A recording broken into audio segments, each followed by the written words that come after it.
So we're at the last day of this meditation retreat, and as you all know just how fast these things go.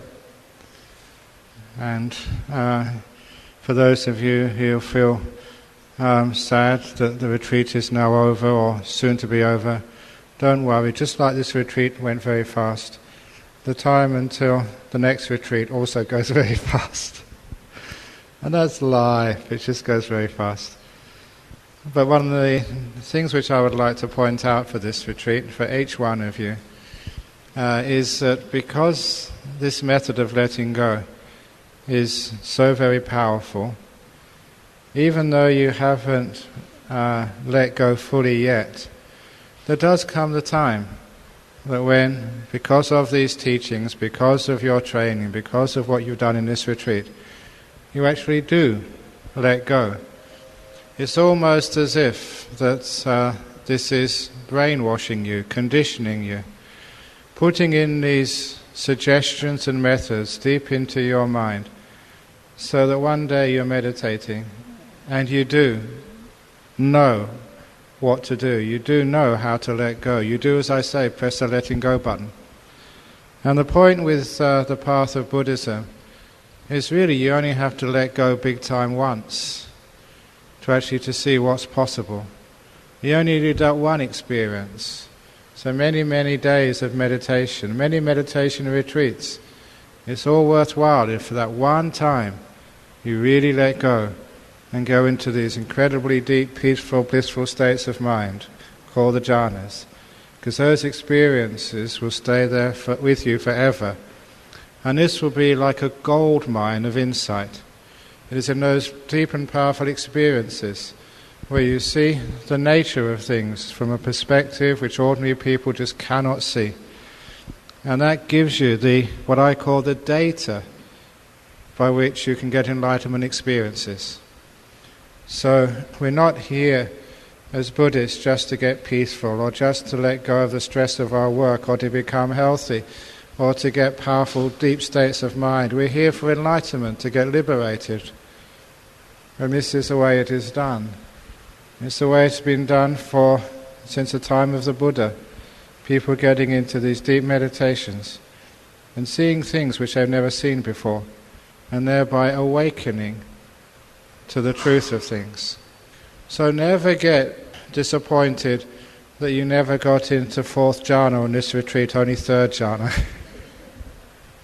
Never get disappointed, because you've made a lot of progress, you've done the best you possibly can do, and it is only a matter of time before these things happen.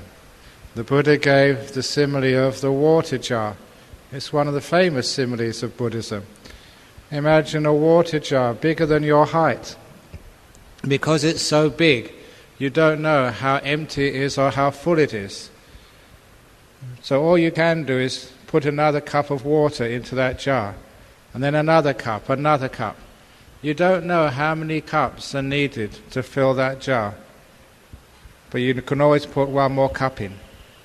And you know that if you keep putting one more cup of water in that jar, it's only a matter of time before that water jar is full and overflows. And this is the same as one's meditation practice. All one can do is just to have another sitting meditation, another walking period of meditation. All you can do is keep making peace, being kind, being gentle. That's all you can do. And that means every time you're putting another cup of water into the big water jar. And you know, but you don't know when, that one day that water jar will be full and it will overflow. Which is why it happens. One day you go and sit down and it's like an ordinary meditation, and without expectation, without any warning, you get into a very deep and powerful state of mind. The water jar has overflown. That's basically how it works. So you don't know when. But however, even I say this, that people still, at the end of this retreat, will start judging themselves and start saying, well, in this retreat, how did I do? And you might start talking with your friends. How did you do? And your friend says, I got a beautiful nimitta. and you get really disappointed because you got nothing. That's unfair. That's what happens when you start measuring and comparing. And this is another part of meditation which I haven't shared with you yet, but it's a good time to share it. At the end of the retreat, please understand that all measuring and all comparing are all delusion, stupidity, conducive to suffering. You can't measure yourself with other people. Indeed, that I developed a meditation procedure which understands the problem caused by measuring and goes in a different direction. Because when you stop measuring, it means you cannot control. Many years ago, one of the disciples in Perth, knowing that I was a scientist by training before I became a monk, asked me to comment on a statement by the British engineer, scientist and philosopher Lord Kelvin. And for those of you who remember your science, Kelvin was the man who gave his name to the absolute scale of temperature, starting at minus 273 degrees centigrade, that's 0 degrees Kelvin. So he was a very famous physicist and also philosopher of science, one of the people who started the Industrial Revolution in Europe. And one of his insights was, if we are to control nature, we have to learn how to measure her accurately first of all. Because before we could have technology, we have to have accurate measurements of extension, weight, temperature. So without those measurements, we couldn't have our progress we see today. So he and many other people set out developing standard measurements as the foundation for our modern day technology. But when they asked me that question about what do you think about, in order to control nature, we have to have measurements first of all, I straight away turned that statement around to, if we don't measure things, it means we cannot control. If we don't measure, we have to let go. So realizing that, I developed a meditation of no measuring. And what that really means, that when you sit down and close your eyes and you go into the present moment, you don't measure at all or compare that this moment is better than the last or worse than the last. This is my best meditation, worst meditation, or somewhere in between. One doesn't measure at all. One does not compare. Now, when you don't measure and you don't compare your meditation, you find that you have no possibility of controlling it, of making it better, because you have no concept of better or worse. You don't make it more still, because you let go of even that measuring. How still is my mind? You don't have to worry about, is my mind dull or is it alert? Because you don't measure even that part of your mind. You totally give up all measuring and all comparison and all judging. Now if you try that, it's great fun. As soon as you try and have a measuring scale of bliss or frustration at the other end of that scale, just you give that away straight away. And because you've got no scale of measurement in your mind, because you don't even try to judge, it means you can do absolutely nothing. It means you cannot control. You've got no means of control. And the result of that is you let go.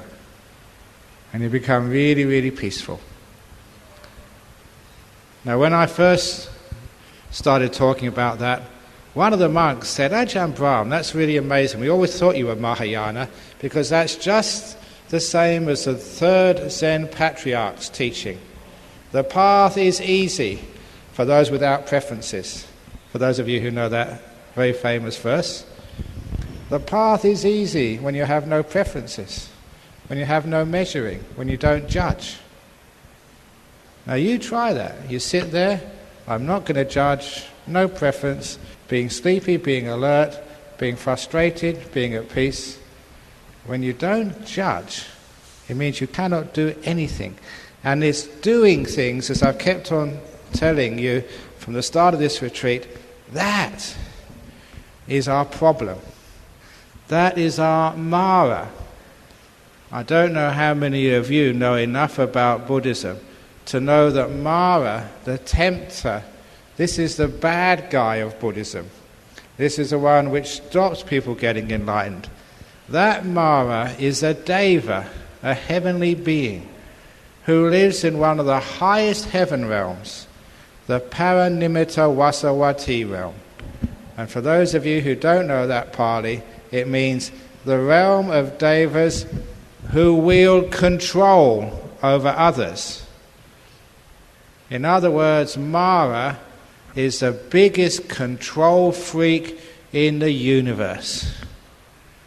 And that's why if you try and let go of control, Mara really gets pissed off.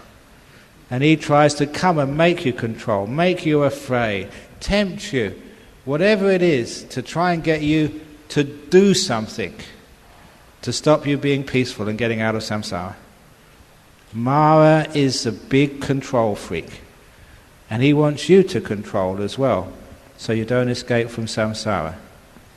So when you stop measuring things, all you do, I know you, Mara, that's enough. You don't need to control Mara, you don't need to beat him up, you don't need to send him on his way. Just to know is enough.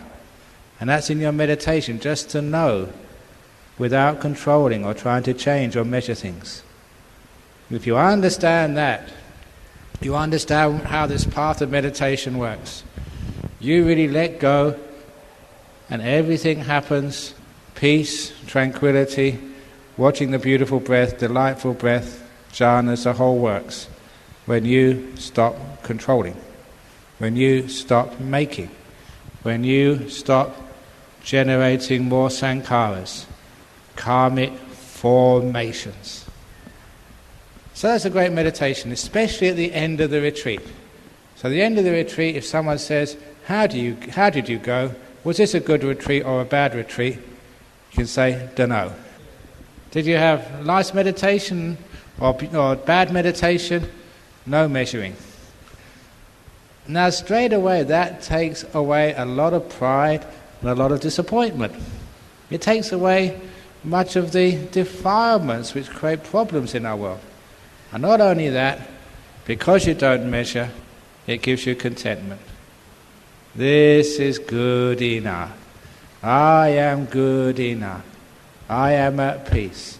Doesn't matter what I've attained, what I've not attained, I'm not going to measure it. Therefore, I am at peace. At school you might get report cards, but I promise you, I will not hand out report cards at 3 p.m. I will not give you an A, B, C, D, E, or F. And as you know, for those of you who've seen me in interviews, have I ever criticized you? Have I ever told you, you stupid meditator? In all my life as a teacher, I've never had anyone as dumb as you.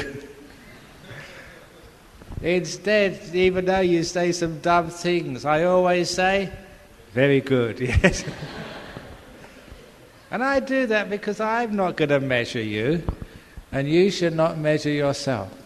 Because all measuring is a way of controlling.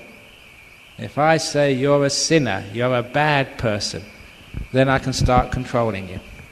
When you don't judge, all control disappears.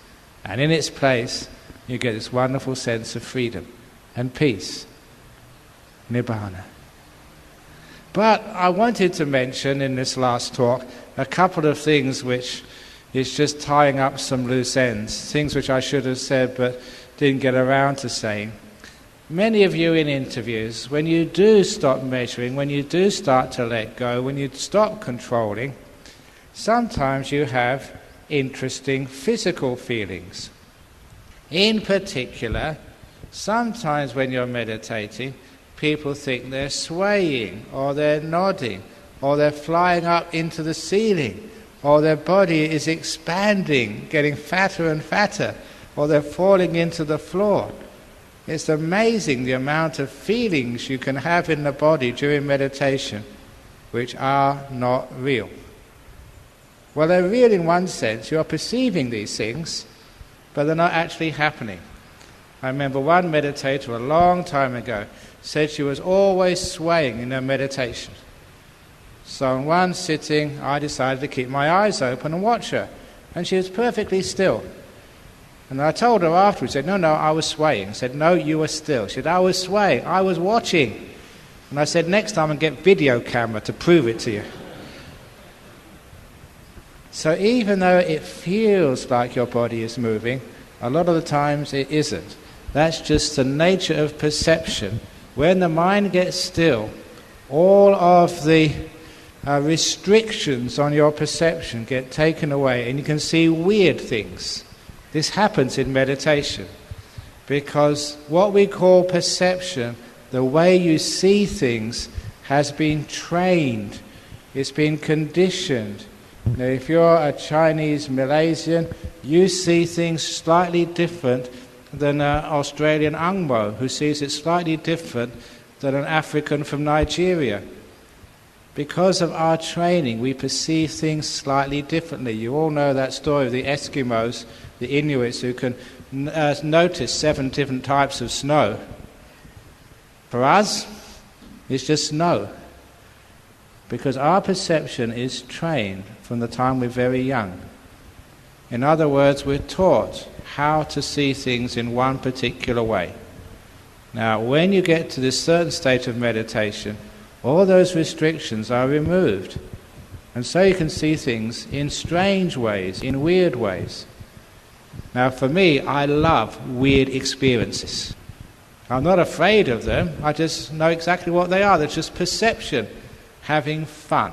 And to give you some examples, one of the first times it's happened, when I was a young monk in Thailand, and I was going past the washing area, a well with some water jars, and I noticed that one of the monks had bathed earlier and hung up his towel to dry. But his towel was black, was jet black. And I've never seen a black towel before in my life. Even if you go to the stores in Penang, you see red towels, pink towels, yellow towels, white towels. But have you ever seen a black towel being sold in the shops?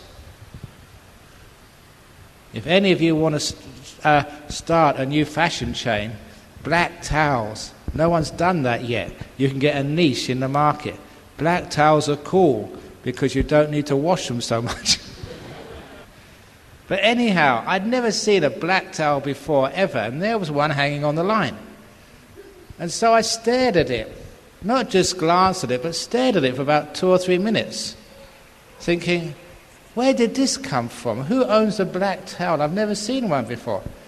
And after about 2 or 3 minutes, then the colour changed to white again. And I thought, am I going crazy? Because it was black and now it's white. That was one of the first times I realized how perception, the way we interpret things like sight or sound or feelings in our brain, in our mind, is conditioned. And when you get to a certain state of meditation, all that condition is taken away and you start to see things in totally different ways. Sometimes you're looking at a person and then you don't see them as a person anymore. You see them as skeleton, just bones with no skin on top of it. And people think, my goodness, I'm going crazy. You aren't going crazy. This is totally normal for a meditator. All it is your perception is becoming freed. And another experience which I like to share with meditators, because this might happen to you one day, and if it does, it is fun. I saw a monster, a demon.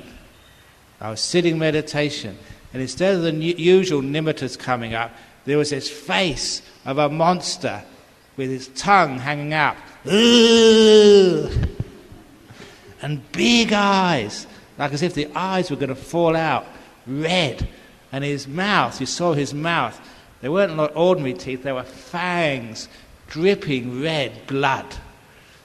And had a skull of necklaces, a necklace of skulls around its neck. And that was a giveaway. As soon as I saw the necklace of skulls, I thought, that is so ordinary. There's nothing special about this demon. And I remember this is what I'd seen in the temple drawings or in the paintings. I realized it was just my perception playing around. So there was this demon trying to scare me. And when I realized it was just perception creating some fun and games, I said, I'm going to join in, I'm going to play. But the first thing I did was put a pair of sunglasses, a pair of Ray-Bans over its goggly eyes. So it looked really a cool demon with sunglasses on. And then, just like I used to do as a naughty school kid, to black out a few teeth so the demon looked like it needed to go to the dentist. And then I put a cigarette out of its mouth, and I put a straw hat over its head, until this demon looked so ridiculous, so stupid. In my meditation I laughed, and the demon, humiliated, went away, never came back again, ever. Now, because I knew these were creations in my mind, I could actually play around with them, and I did have fun with them. And this was not just my own experience, because some years later, there was a young man came to meditate in my monastery in Australia. And one day he came to see me after breakfast. He was really concerned, because as he was walking around our monastery, when he saw like a paving stone or a paving brick, he looked down and these demons would come out of the brick at him. And so, he thought he was going crazy. He thought he was going mad. And I told him my story, and I said, play with them. And straight away, he got the message. And 24 hours later, he said, I had the most wonderful day. I was playing with all these demons, making them look absolutely stupid, putting big red noses on their face. And I said, have a really fun day. And so mid-afternoon, they all disappeared. They had enough of me. And he understood just how these things only have the power you give them. They're just creations of the mind. They're not real. And you play with them. Have fun. So don't be so serious when these things come up. They have no power over you whatsoever, because they're creations of your mind. It's just perception. So from that time on, if you have any weird things happening in the mind, enjoy. It's like better than sci-fi. You can do much better special effects in your mind than Steven Spielberg could ever manufacture. So enjoy and have fun if those things happen. It happens at that certain stage of meditation when you're letting go enough, so all of the constraints on this thing you call perception can be taken away. And from that you gain the insights that the way you look at things has been just so conditioned into you. The way that boys look at girls, girls look at boys, you look at monks, you look at old age, you look at many things. We've just been taught how to see it in one way. And when perception gets wider, you can see it in so many different ways. It gives you far more freedom. But another thing happens at this particular stage in meditation when you start to let go. It's not just that you perceive your body is moving this way or that way, that sometimes your body does move in weird ways. A few people have told me that their head has been turning around, or that their head has gone to one side, and should they turn their head back up again? Should they straighten their head? Sometimes they slump, should they straighten up? Sometimes they're straight, should they slump? And the answer is, don't do anything. Because I told a few of you in your interviews, there was one retreat which I was giving, and I opened my eyes towards the end of the meditation period, and there was one lady, I've never seen anyone sit meditation in such a painful posture. She was twisted around like sort of some autistic child. And when I saw it, I was really concerned for her because she'd been sitting like that for quite a long time. So the first opportunity, I asked her, I said, "You know how you were sitting? I can't do it. I can't stretch and put my body in such an uncomfortable position. You break your spine or something." But she was in that really strange position. And when I asked her afterwards, I said, "How do you feel?" She said, "That was such a wonderful meditation. I felt so relaxed. All the aches and pains in my body are gone." And I thought, how can that be? Do you know how you were sitting? She didn't know. But then when I asked her, how come that was the case? Then she started talking to me about some accident where she injured her spine. And from that time on I realized, your body is incredibly smart. In meditation, when you give it some freedom, when you stop controlling it, when your body is no longer your slave, but you give it some freedom, then the body will move to where it thinks it needs to be. She had to twist and turn in that direction to open up the channels of energy which had been blocked so that healing could take place. So if you tend to sort of move around with your head, you probably had some sort of little injury to your back or your shoulders. And all it is your body is telling you, this is how I need to be to get half an hour of healing, of energy flowing to where it needs. And from that time onwards, I've always trusted my body. If my body slumps, that's where it needs to be. If it leads over to this way, that's what must happen for the body to heal itself. And when people do this, they have this great experience after the meditation, let alone getting peaceful.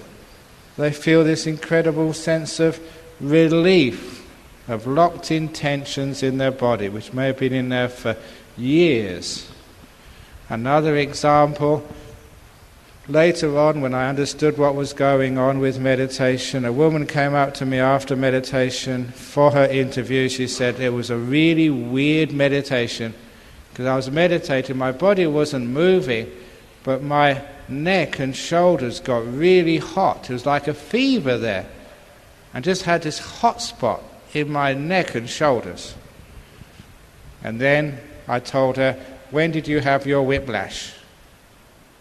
And she was stunned. "I always thought Ajahn Brahm had psychic powers.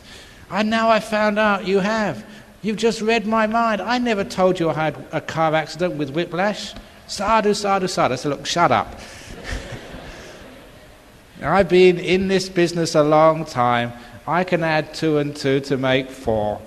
What's the most common cause of shoulder and neck injuries? These car accidents when people get whiplash." And I said, "Look, I know that because all that heat was going up into your shoulders and neck, you must have had some injury up there, and now your body is healing it. And the most common injury is whiplash, so I guessed that and I got it right. It wasn't psychic powers, it was just experience and reason." And I'd said, because that you were relaxing, letting go of control of your body, that was the first time probably since your accident your body could really do some healing.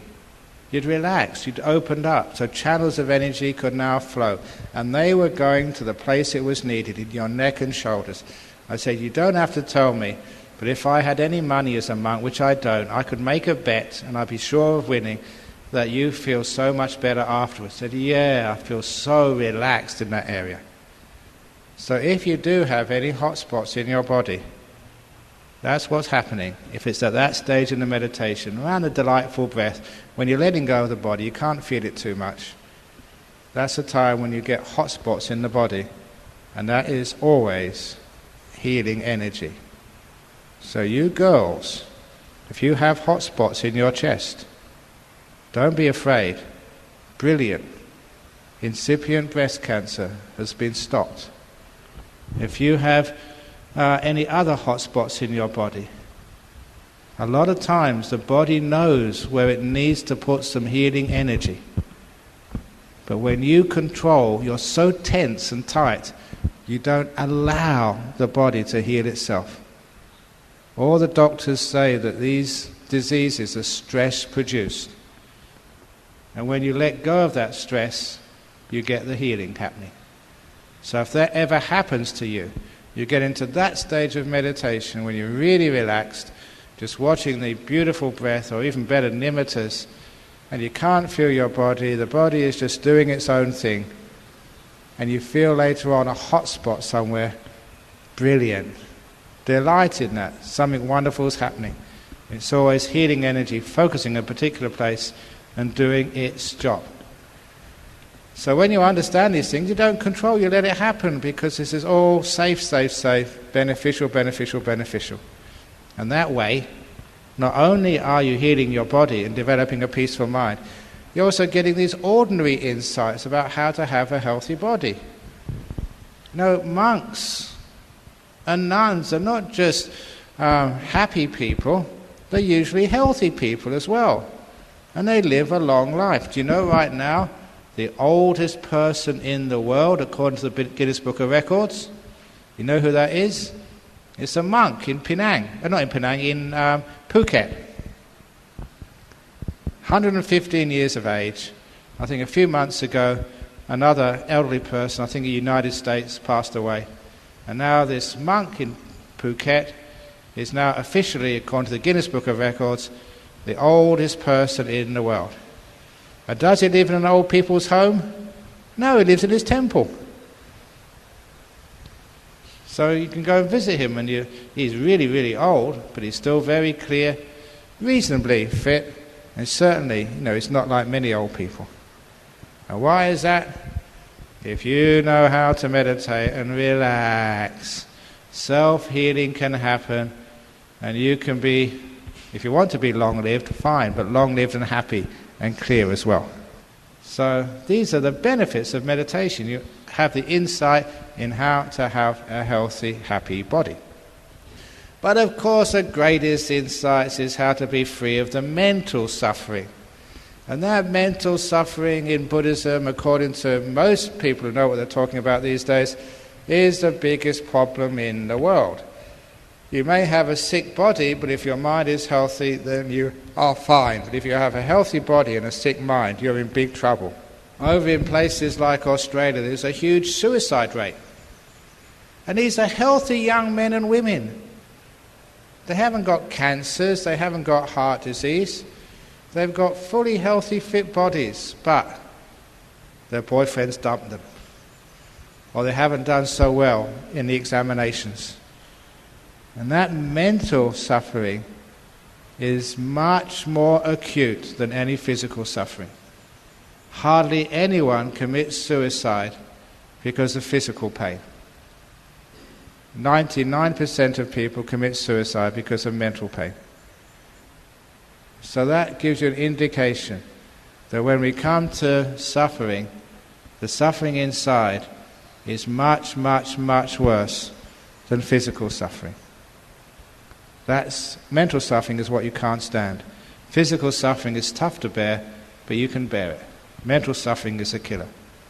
So it's not just having a healthy body.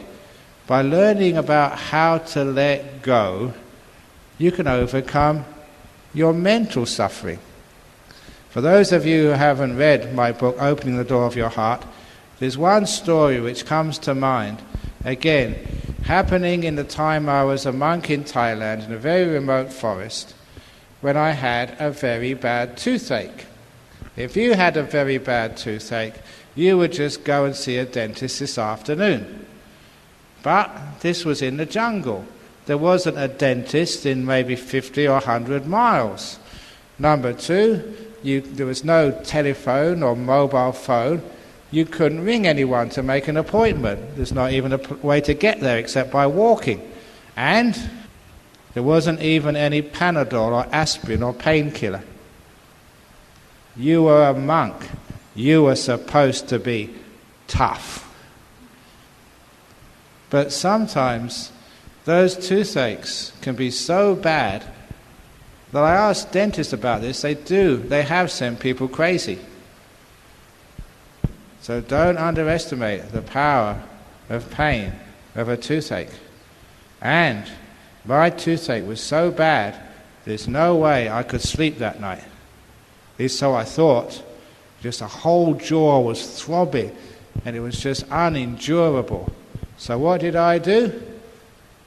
I decided to meditate, to sit down and watch my breath. Breathing in, breathing, ow!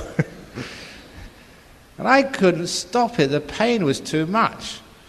Now, I do have a strong mind. I could endure 60 or 70 mosquitoes up on me at a time, but I could not endure that pain of a toothache. So I got up and tried walking meditation, because I couldn't sit. And after a few minutes, I had to stop, because I was not doing walking meditation, I was doing running meditation. Because whenever you are in pain, you can't do anything slowly. I was running backwards and forwards. When that didn't work, I went back up into my hut and tried something else, chanting. Now, I already gave a whole talk about superstition, and I was not at all superstitious. I was a scientist. I did not believe in chanting. I thought it was just hocus pocus. But when you're desperate, you'll try anything. So I started chanting. And I had to stop that after 2 or 3 minutes, when I realized I was shouting at the top of my voice. And I'd wake up all the other monks. I was so desperate. And if you ever are in great pain, you can maybe understand what I mean. I just could not stand it any longer. And by that time, I'd exhausted all the possibilities of doing anything about it. Those are wonderful times in one's life, when one is so desperate, one cannot stand it any longer, but there's nothing you can do about it. And that's when I remembered the teachings of Ajahn Chah. I remember just 2 words, let go. And as I said earlier, all these teachings I give you now, you will remember them when they're really, really necessary. So I let go. Big time let go. And it was one of the most amazing experiences. That 1 second you're in unendurable pain, and the next moment the pain is totally gone and you're blissed out. Not even a second, half a second. I remember that experience, and it was shocking, but it was a great fun. You know, having this terrible, terrible, terrible pain, which you can't endure, and then the next moment, it's not there anymore, and you're so blissed out, so happy, so peaceful. So I meditated, because that's what I thought I should do when I was blissing out. Crossed my legs and just went into a nice, peaceful state. When he came out again afterwards, it's about 2 o'clock in the morning, and he had to get up at 3. So he just laid down and had a nap for half an hour, but very, very light nap, and then carried on as normal. But what I learned from that experience was not just the power of letting go, but something which the Buddha had said. He said that there are 2 types of pain, the physical pain and the mental pain. He said it's like 2 thorns or 2 arrows piercing you. And he said the physical pain you can't do much about. That's part of having a body. But the mental part of it, you can take that out whenever you want. And he said that the biggest part of that was the mental pain. I can't stand this any longer. I need to find a way out of here. Give me the Panadol, give me the morphine. Do something, I can't stand it any longer. That's mental pain. And so when I let go, you took out the mental arrow of suffering. And what was left was negligible. Now that was a powerful insight about how to deal with what most people call unendurable pain. You can, when you know how to let go. So, you may not be in such great physical pain when you're meditating, but some of you are still in a lot of mental pain. This is so frustrating. I've been meditating here for 8 or 9 days. I'm getting nowhere. I bet everyone else has got jhana in this retreat, but not me. That sucks. I've seen all these other people, they've been sitting so straight and I can't meditate for more than 10 or 15 minutes. Oh, I want to kill myself, I'm so depressed, I'm never going to come on a meditation. Maybe I'll become a Christian, it's easier. That's called mental pain. Now please let go of that amount of mental pain. Just let it go, you're doing well. Let it be. The Buddha said, the stupid person who knows they're stupid, that's wise. So just let it be. And if you let it be, you take away the mental hour of suffering, then you start to bliss out. Because there's lots of stories about people who got so frustrated when they're meditating. These are the stories I love telling at the end of a meditation retreat. And the first is this nun. What was her name again? I'll remember it in a minute. It wasn't Wajira. It must have been Wajira. This nun, she said, she wrote her story in the Therigatha. Now, if any of you want to read some inspiring stories about real monks and real nuns in the time of the Buddha and what they went through to become enlightened, the Therigatha and the Therigatha, the verses of the elders, the elder monks and elder nuns. This is their stories, their little biographies of how they struggled and how they became enlightened eventually. And this one particular nun, she had been meditating as a nun for 7 long years. Not a 9-day retreat, but 7 years as a fully ordained bhikkhuni, as a nun. And after 7 years, she said she hadn't experienced one moment of peace in her meditation.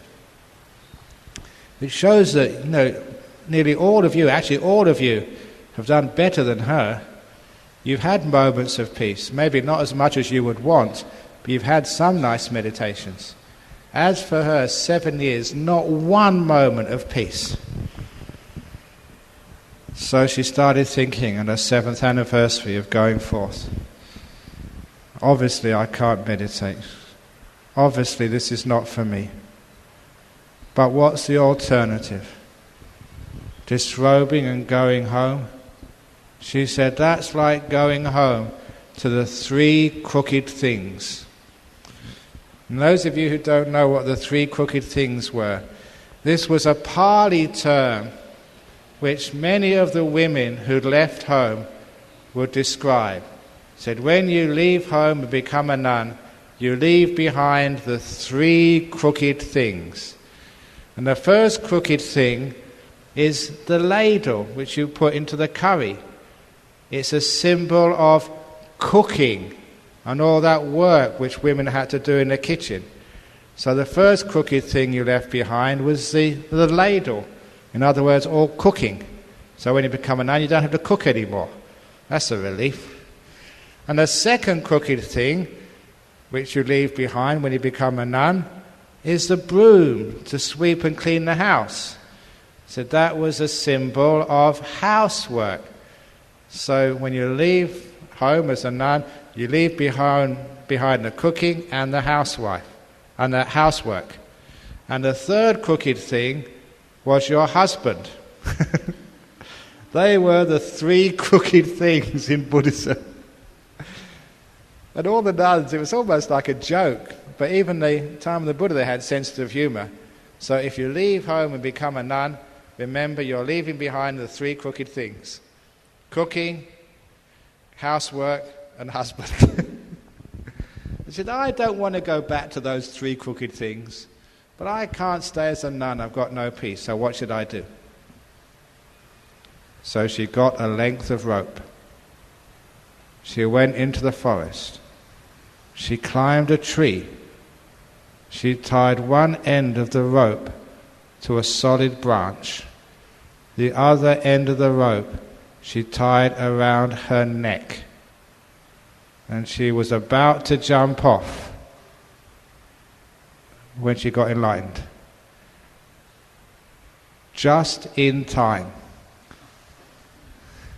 I would not recommend that method. But why did she become enlightened? Because at that moment, when she was about to kill herself, jump off the tree, that's when she really let go. She stopped trying anymore. She abandoned all this trying to get enlightened or trying to get peaceful. Because all that effort was what was stopping her for 7 years. She just gave up. I've had enough. I'm giving up. And that's when she became enlightened. I have many meditators who, when it gets to the last afternoon of the retreat, they haven't got anywhere in their meditation, so give up. 1 hour before 3 o'clock when we finish, what's the point? I'm not going to get anywhere. I might as well sit meditation anyway. So they sit meditation for the first time in the whole retreat, not trying to get somewhere. And they have this beautiful meditation. Oh, this is really nice. Because they let go. Or the great story of Venerable Ananda. Think of this story. Ananda, the attendant of the Buddha, was with the Buddha as his attendant for 25 years. Sole personal access to the greatest teacher. Listening to all of these amazing teachings from the Buddha and great advice. Sitting by his side when he saw the Buddha giving advice to these monks and nuns and lay people, all becoming arahats and anagamis and having psychic powers. And Ananda, still a stream winner. Never got enlightened. And when the Buddha died, he was really upset. The Buddha's died, I've been with him for 25 years, I never got enlightened. What chance is there now? So he really got quite depressed. However, a few months later, Mahakassapa, those of you who know the story, decided in order to preserve the Dhamma and the Vinaya, the monastic rules for posterity, let's make sure we all have a meeting together so we can collect all these teachings and make sure that they're all authenticated. So he called a meeting of 500 monks. 499 of them were fully enlightened. And the other one was Ananda. And the meeting was going to be tomorrow. It's just like I made the announcement that of you yogis, say 60 yogis who attended this retreat, 59 of you have got the jhanas and are fully enlightened, except for you. And you think, oh my goodness, everyone else is enlightened, and I'm the only one not to be enlightened. What would happen to you? You'd think, wow, this is unfair. I'm going to be the same as everybody else. You'd sit and put forth all of your effort to try and get enlightened. That's what Ananda did. He didn't want to be the odd monk out. The following morning, he was going to meet with 499 fully enlightened beings, and he was the odd one out. So he stayed up all night meditating. No sleep, no messing around. Meditate, meditate, meditate. When it came to dawn, nothing. No enlightenment, not even close. And so what did he do? He gave up trying to become enlightened. Instead, he went to bed.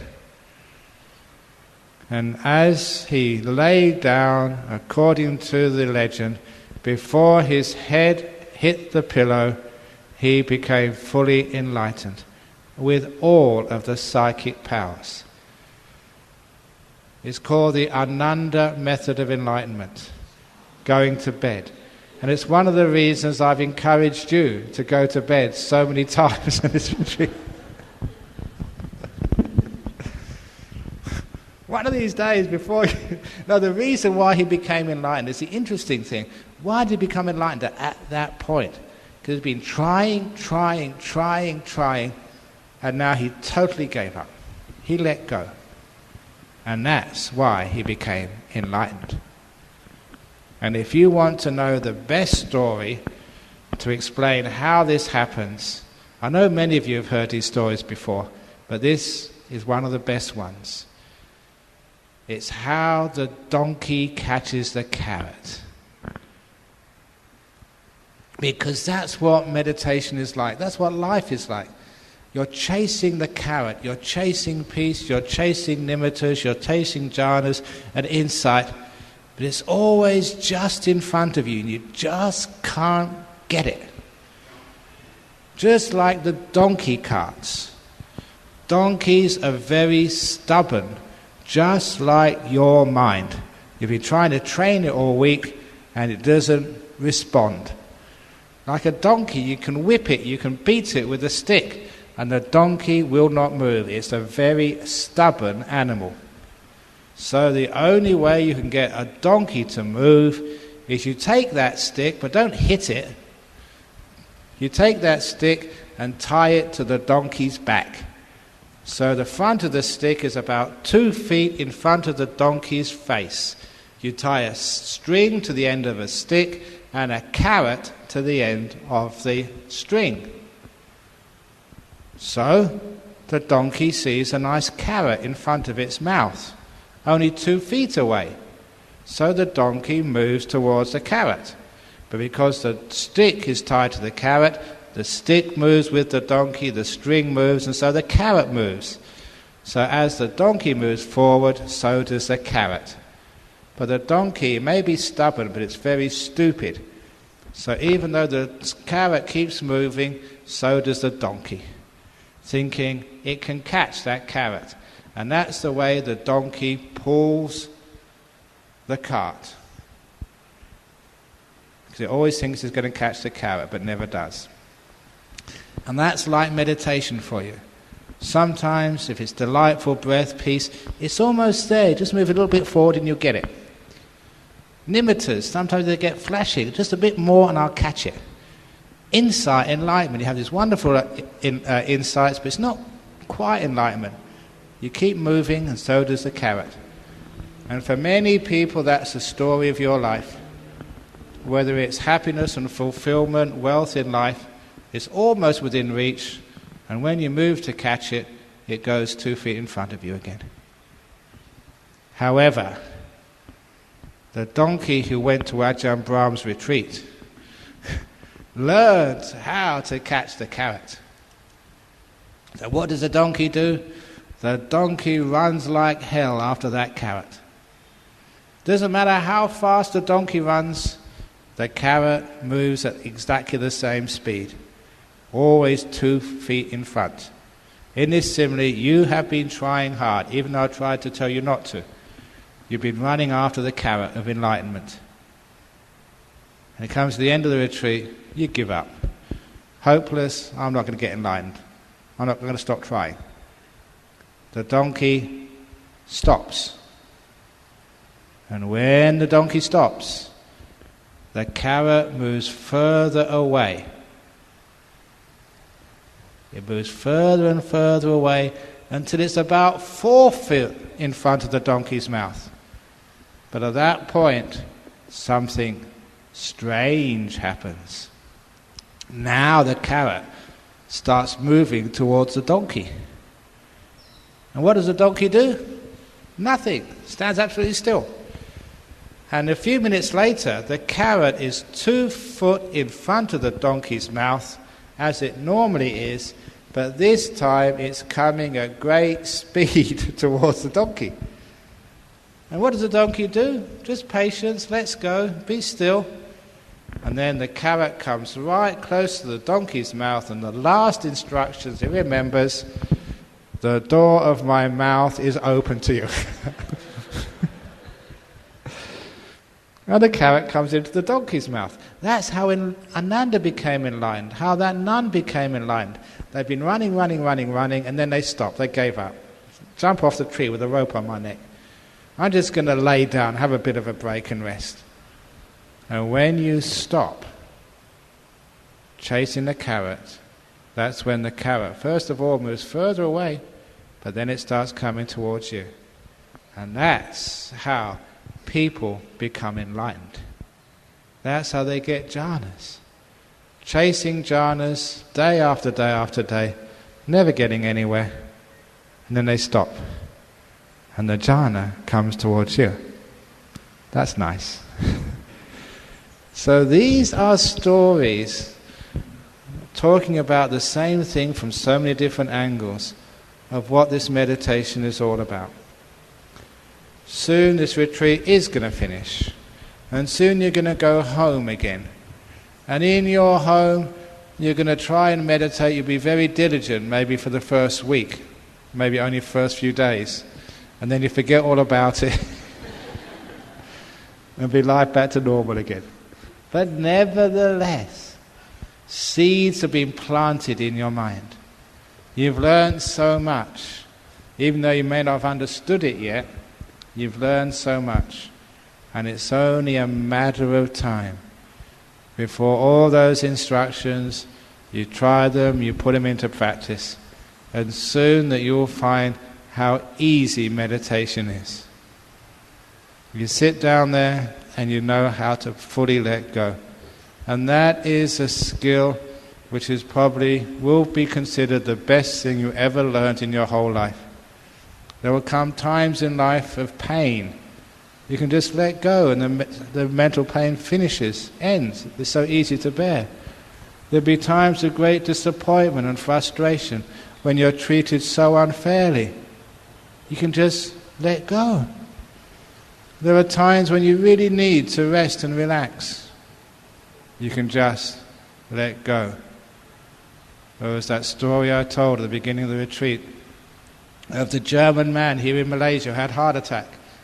He really let go when he knew what was happening. And 30 minutes of not breathing had no deleterious effect on his brain or on his health.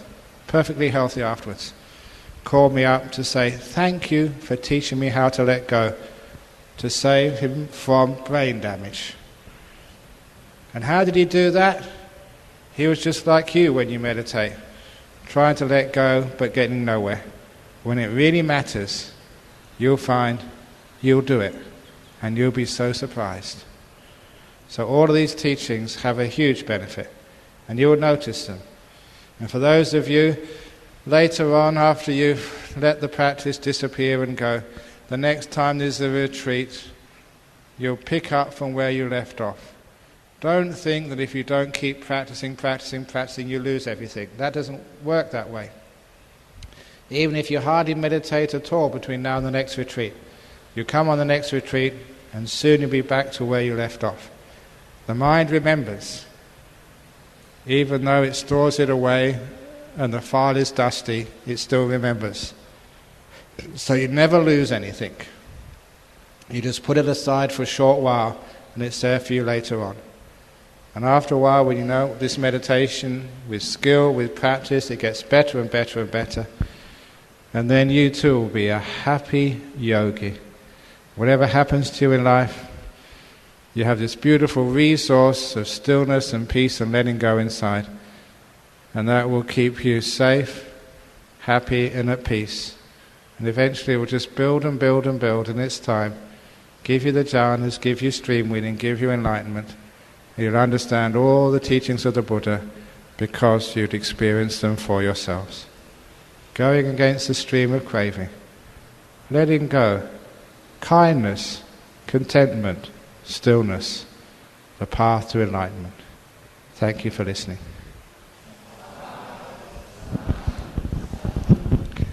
So, any comments or questions about this last formal talk? There's another talk this afternoon at 3 o'clock. That's the last formal talk. Okay, so there's another couple, 2.5. You got a question here? Go on.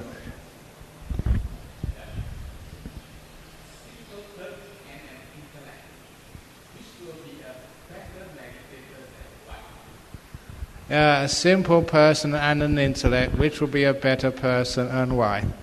I'm going to put that another way. Woman, man, who is the best meditator? I've been teaching meditation a long time now, and the girls have an easier time getting into jhanas. You are better at becoming still.